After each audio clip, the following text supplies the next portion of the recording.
Boston Blackie, starring Chester Morris. Hello? Is Mr. Manletter there? Why, no, I'm sorry, he's not. This is his secretary, Miss Rochelle. Can I help you? Yes, you can deliver a message for me. I've been trying to reach him all day. This is John Partridge, president of the Morton National Bank. Mr. Partridge, but... Well, Arthur Borden is president of the Morton Bank, isn't he? Not since yesterday, he's not. Give this message to Mr. Manletter, please. Tell him that his notes to the bank were due and payable on Monday of this week, and we must have our money. But, Mr. Partridge, we showed our books to Mr. Borden only last week, and he agreed to extend the notes until our accounts receivable came in. Our business is in fine shape, Mr. Partridge. Our books prove it. Please tell Mr. Manletter that we'll accept our money in the morning, Miss Rochelle. But it's $100,000. We can't possibly raise that money overnight. I'm sorry. That's Mr. Manletter's problem. Goodbye. $100,000. Hello, Gene. Mr. Manletter, the bank just called. There's a new president, and they want to foreclose on my notes. How did you know? Read this letter. I got it at the house this morning. Here, read it. If you want to know how to prevent the bank from foreclosing on your note, have your friend Boston Blackie visit a house at 50 Hunter Street at 7 o'clock this evening. Signed, a friend. Mr. Manletter, what does that mean? I don't know. I can't see any connection between the bank and Blackie. But I do know I won't ask him to go to Hunter Street. Well, can we raise $100,000 for the notes overnight? I don't think so, but I'll try. Only there isn't much hope. Then you must call your friend Blackie. No, it can only mean trouble for Blackie. I don't know how or why, but it must be trouble for him if I'm being forced to ask him to go there. But Blackie thrives on trouble, Mr. Manletter, and it'll save your business. No, I won't call Blackie. I'm going out to try to raise the money. You'll hear from me later. All right, sir. Alice, will you call a number for me, please? Get me Boston Blackie.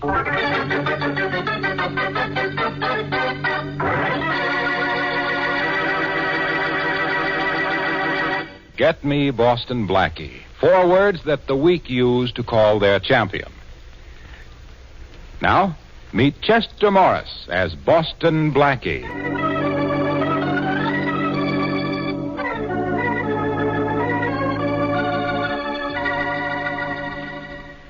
Tell me, Blackie, which one of these girls do you like best? Come on, take a look at their pictures. Come on, will you? All right, Shorty. I'll judge your personal beauty contest for you. Now, this blonde here... Yeah. Hold it, Shorty. I'll get the phone. Hello? Blackie? Yes. Blackie, this is Jean. I had to call you. Mr. Manletter's in terrible trouble. Hey, come on, will you, Blackie? Come on, get off that phone. I got to know about this redhead. Lay off, Shorty. What is it, Gene? What's the matter with Arthur? The bank called an hour ago.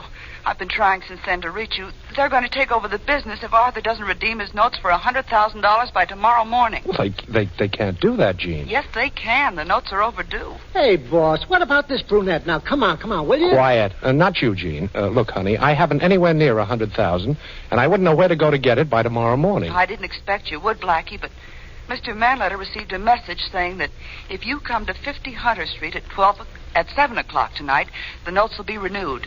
If I go to 50 Hunter Street, well, what does that mean? I don't know, Blackie. But if I show up, they'll renew? That's what the note says. Mr. Manletter knew you'd be in some kind of danger if you went, and he wouldn't ask you. Oh, don't worry, chick. You'll hear from me. Bye. So you finally got done. Now, come on, help me. Look at it. See, I got 50 pictures here. Pick out the one I should print up on my wall. I can't do anything about your pin-up problem now, Shorty. Oh. I've got something at 50 Hunter Street that I've got to pin down.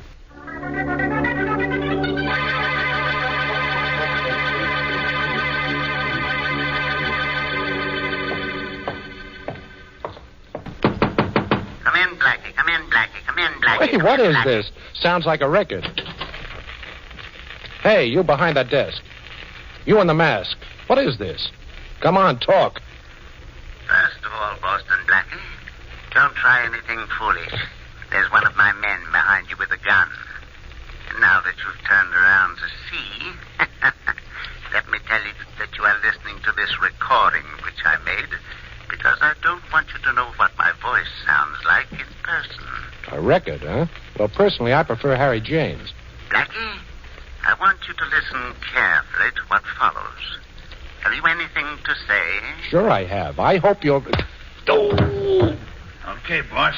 Take the record off. He's out cold. I hope I didn't hit him too hard, boss. There's no sense killing him. The law is going to do that for us very soon.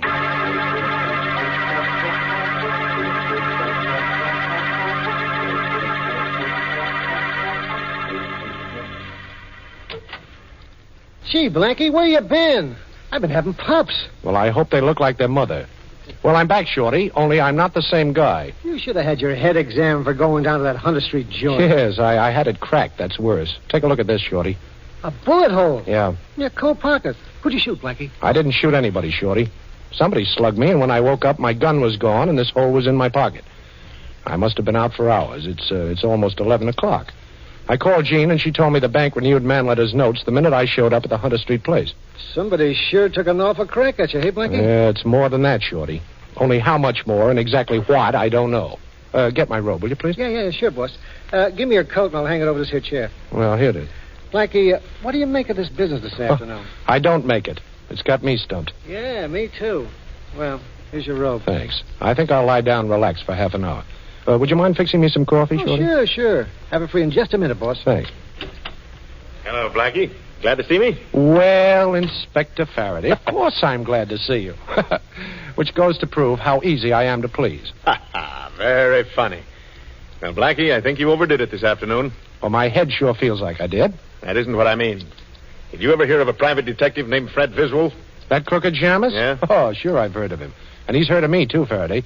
I got the guy's license suspended when he tried to blackmail me, a couple of friends of mine, last year. That's the guy. He didn't like you, Blackie.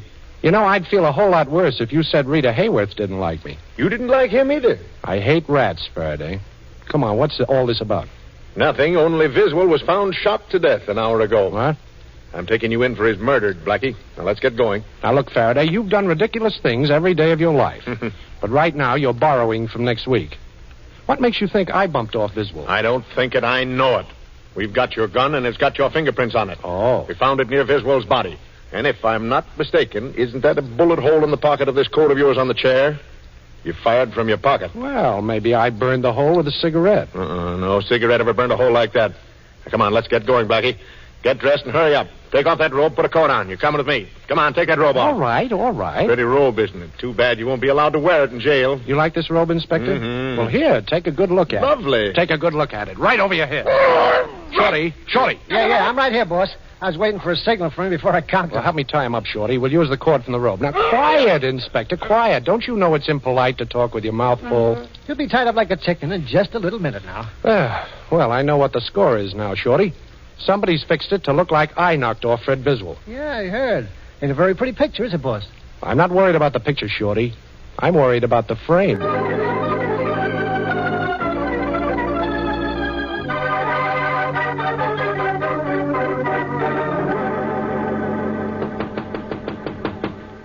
Who is it? Who's there? Let me in, Jean. Hurry. It's Blackie. Blackie. Oh, thanks. I'm sorry about coming to your apartment at this hour, Jean, but I couldn't reach you on the telephone. Well, they closed the downstairs switchboard at midnight. Oh. What is it, Blackie? What's wrong? I need information, Jean. I need all you know or can remember. There's some connection between a private detective named Fred Viswell and somebody at the Morton National Bank. Now, who was it that spoke to you on the telephone? The new president. Oh. His name is John Partridge. Well, that's the man I'm going to see. Faraday's on my trail again, Jean, and I've got to clear myself. Oh, you'll never be able to get into the bank to see Partridge, especially if Faraday has a dragnet out for you. As soon as you show up, they'll throw you in jail. Oh, don't worry. I'll figure out a way to get in to see him. But if I don't get anywhere with Partridge, I'm a dead duck.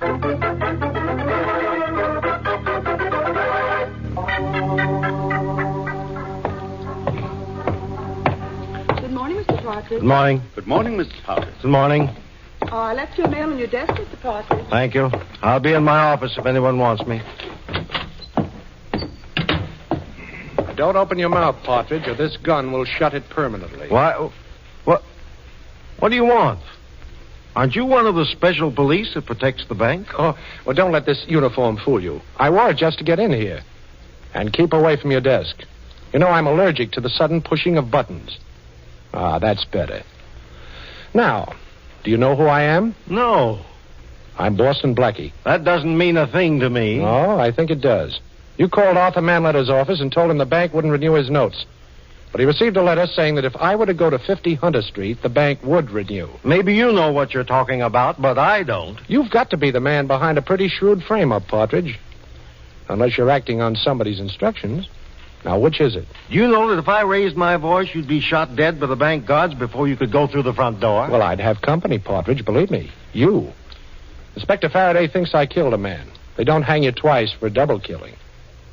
Why was I framed for the murder of Fred Viswell? I don't know any Fred Viswell, and I don't know anything about any telephone call that was supposed to be made by me to Arthur Manletter. Oh, you don't, huh? How about the renewal of Manletter's note? There never was any question about renewing Manletter's note. His credit is excellent. The note was renewed by me personally at 10 o'clock yesterday morning with a notary attesting to the time. And that was certainly long before my alleged phone call. Oh, you played it cozy, huh?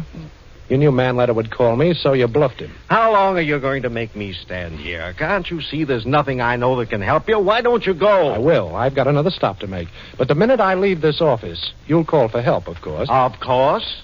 Oh, but you're not going to. You know, the only way you can do any calling, Partridge, is to talk in your sleep.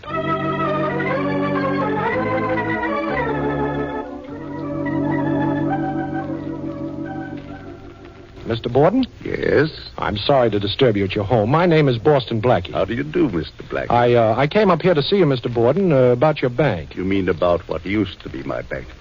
I'm sorry. Who decided to replace you as president? The board of directors. Oh, and was it done suddenly? Yes, very. Uh-huh. And where did John Partridge come from? I don't know. He'd been on our board of directors only a short while. Oh. I'm an old man, Blackie. The loss of my bank was a blow to me. Everything came so suddenly, I hadn't gotten used to not being there anymore. Will you forgive me if I'd rather not talk about it? Oh, I understand, Mr. Borden. I'm going to try to get your bank back for you, but I need some help. Now, here's an address where I can be reached. Oh, you must have some loyal employee at the bank you can depend on, and would you call him and get him to find out something about Partridge? And if you get any information, send me a message. And send that ring you're wearing with it so I know it's from you. I'll send you a message if I get it, but with just a paper clip on it. I haven't been able to get this ring off in years. The paper clip will identify my messenger if I hear anything. Good. Give me a little help. I'll turn a murder over to Inspector Faraday, get rid of the charge against myself, and give you a bank right in your side pocket.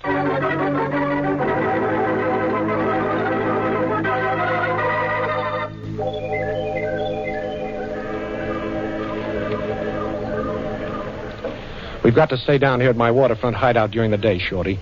Every cop in town is on our tail, and Faraday's sworn he won't sleep till he brings me in. It's okay with me, Blackie. And go ahead, it's your deal. You got me, let me see, you got me 60 to 17 and 2 boxes. Go ahead, it's your deal. You know one thing about gin rummy, it sure passes the time away. Yeah, it passes my dough away, too. Okay, you two. Hoist him. Come on, Patsy. Yeah, I'm coming. Now, look, Blackie. Stand up and don't try nothing foolish. I know all about you and your tricks. Well, I wasn't exactly going to ask you to pick a card. Who are you? A guy who ain't going to be outsmarted by you. Oh? Tie the little guy up, Patsy. Yeah, I'll tie him up good, too. Don't talk. Tie. I'm tying him. He ain't going to go nowhere for a while. Okay. Well, suppose we start moving, Blackie. You ready, Patsy? Yeah, I'm ready, Mug. Well, of course, don't anybody ask me. You're ready, Blackie. But you don't know for what. Now, start moving. Oh, this is a ride, huh? Okay. One way? Oh, I wouldn't say that, Blackie. We're coming back, Patsy and me. But we got orders to get you. Orders to get me, huh? Dealing in the Blackie market? You'll strain an arm reaching for jokes like that, Blackie. I thought that was rather clever. But you might as well know something. Yeah? We ain't taking you on any gang ride. We're turning you over to the cops. Yeah, I'll bet. A couple of hoods like you wouldn't go within 2 miles of headquarters. I guarantee Faraday's got charges hanging over both you guys. Maybe. Only he'll be so glad to see you, he won't be able to think straight. All right, let's get moving, Blackie. And remember, I'm the guy that's got the gun on you. Okay, Mug. But take my word for it, someday you're going to beg me to forget that.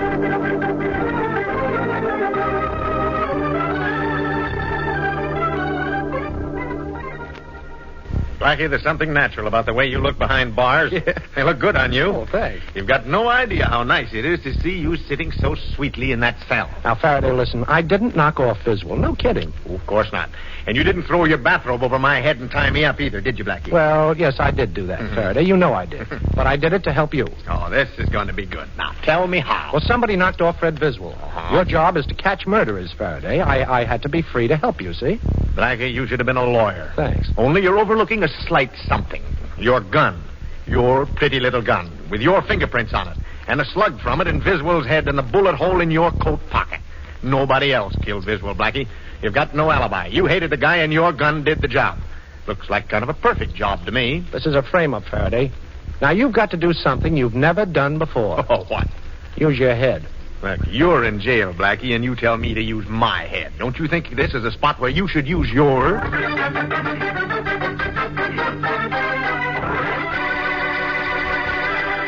Well, it seems as though Inspector Faraday is about to realize a lifelong ambition and has finally found a charge against Boston Blackie that will stick. However, that remains to be seen, of course. And now back to Boston Blackie, starring Chester Morris. Blackie is in jail. Inspector Faraday knows that it was Blackie's gun that killed Fred Viswell, and Blackie can't clear himself while he's in prison. Into the cell block where Blackie is being kept walks a young lady. The policeman at the end of the corridor said I could come in and talk to all the other policemen in the whole jail, and you're the other policeman, so I thought I'd come over and talk to you. All right, miss. But about what? About the ball, of course. Everybody knows about the ball. What ball? The ball we're giving. But I'm selling tickets only to policemen. Well, now I've heard everything. Selling tickets to policemen for a civilian's ball. How much are they? $1. But the policeman at the end of the corridor said that if I came up here... Here's $1 and keep the ticket. And the next policeman is right down past this row of cells. Go bother him, will you, please? Yes. And don't tell me that bag you're carrying is full of tickets. There aren't that many policemen. Oh, you're so silly. Of course not. I always carry a bag. It makes me look as if I'm always about ready to go someplace. Well, you can go right now. I'll unlock the door. You can walk down the corridor till you find another cop at the end of it. His name's Murphy. Isn't every policeman? Oh, I don't know. All right, go. Go on, miss. Right down the corridor. Don't mind them mugs in the cells.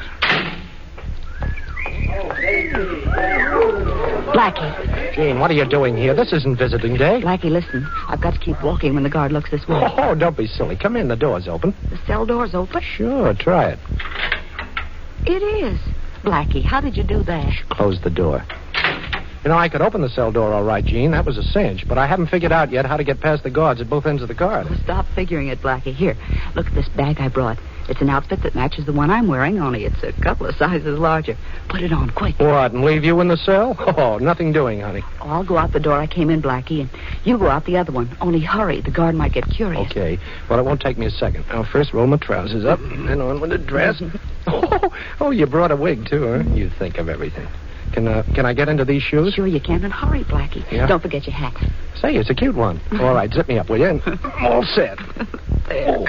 Now just walk out, Blackie, and tell the cop at the end of the corridor. His name's Murphy. Tell him he ran out of tickets. Can you talk like a girl? Who, me? Of course I can. Oh, you better not talk. Bye, Blackie, and luck. Meet me back in my apartment. Oh, thanks, Gene. You're wonderful. See you later, Blackie.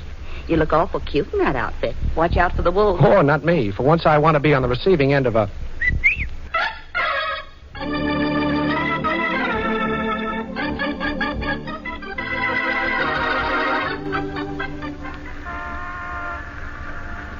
This is the house, Shorty, 50 Hunter Street. I don't know what I'd expect to find here, but let's go in. Why, boss? Well, maybe I can pick up something inside that'll give me a clue to that masked man. You see any lights? No. Nope, there ain't any but. Okay, now don't hit your flashlight till we close the street door. Oh, what kind of a lock is this? I don't know. But if you're working on it, it's an easy lock, I'll guarantee that. No, Shorty, it's an open lock. Come on in. Shh, quiet. Hit your flash, Shorty. Right. Yeah, this is the room where I got conked. The masked guy sat right over there facing me with his hands folded on that table, and he... Shorty. What? What happened? I know now who the masked guy was, Shorty. Yeah? I'm going to straighten out this whole mess. Wait till I look up a number in this phone book. Let's see. Hey, who are you calling, Blackie? I'm calling the murderer of Fred Viswell. Wait a minute. Yeah, here it is. Well, now let's hope I sound like the mug. Hey, boss, this is a mug. Come right down to Hunter Street house. I got Blackie here. He's hurt. Oh, you want to talk to him? Okay. Talk to the boss, Blackie, or you get it again. Here, take the phone. So you're the boss, huh? What am I supposed to do, applaud? Give me that phone, Blackie. Okay, boss. Yeah, that sure is Blackie, huh? Oh, you'll be right down? Good work, eh? Good. Yeah. What a swell. Okay, Shorty, now you beat it. I'm staying right here, and I'm handling this alone. But I have a job for you when you get outside. Okay, boss. It may decide who dies for the murder of Fred Biswell. And just between us, I'd rather it wasn't me.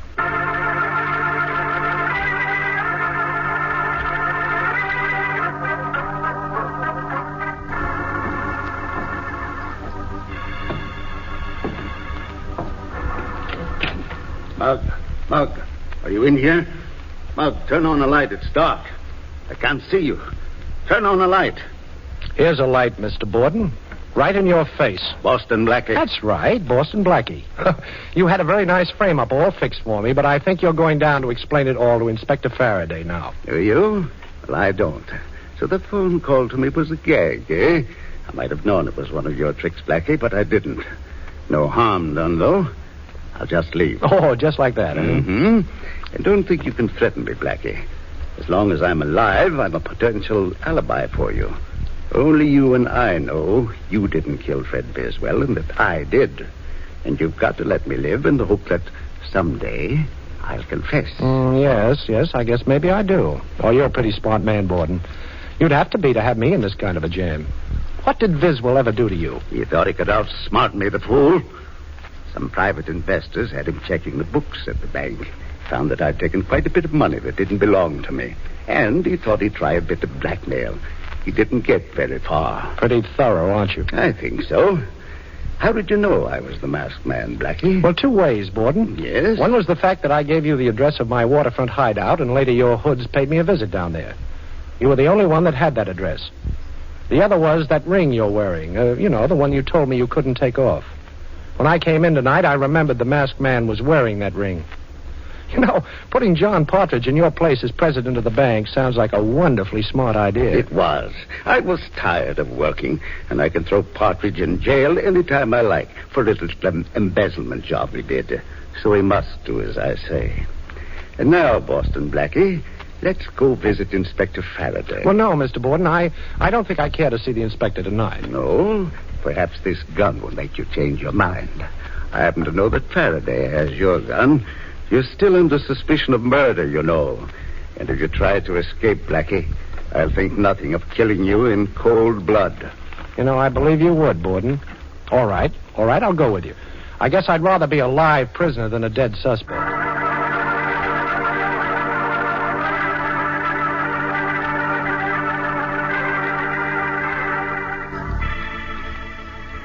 Here's Inspector Faraday's office, Blackie.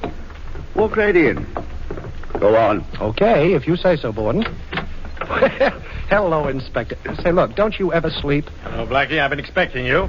You're a little late. Would you mind telling this gentleman in back of me to get rid of his gun, please, Inspector? He doesn't realize that it's impolite to point. His name is Arthur Borden. Okay, Mr. Borden, I'll take that gun. Certainly. Here you are. Well, looks like I've got a first-rate murder suspect right here in this room. It certainly does, Inspector. Going to lock him up? In just a minute. In fact, I might as well do it very legal and proper. Arthur Borden, you're under arrest for the murder of Fred Biswell. What? Me? Why, Save it.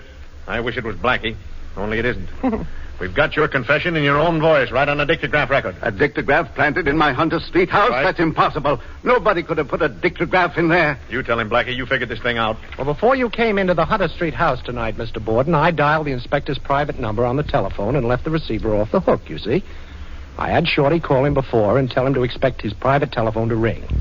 All the while you were telling me how perfectly you would frame me, the inspector was listening on this end. Yeah, not only listening, but having the whole thing taken down on a record. Say, Inspector, I did you a favor, didn't I, by turning up Biswell's murderer? You did yourself a bigger favor, but what's on your mind? Well, I'll tell you, Inspector. Shorty told me you have Jean Rochelle booked here. You said it, Blackie. She helped you escape from jail. Well, maybe she did, but if she did, I brought you in a murderer, so you certainly owe her a favor, too, right? Oh, maybe. What do you expect me to do, let her go? Sure. You've held her long enough. Now it's my turn.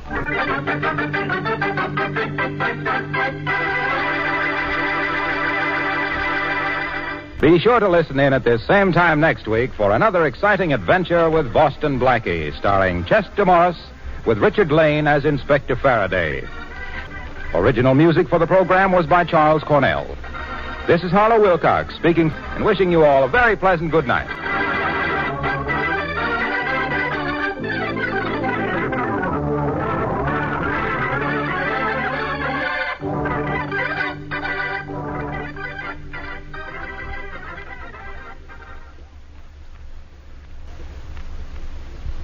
This is the National Broadcasting Company.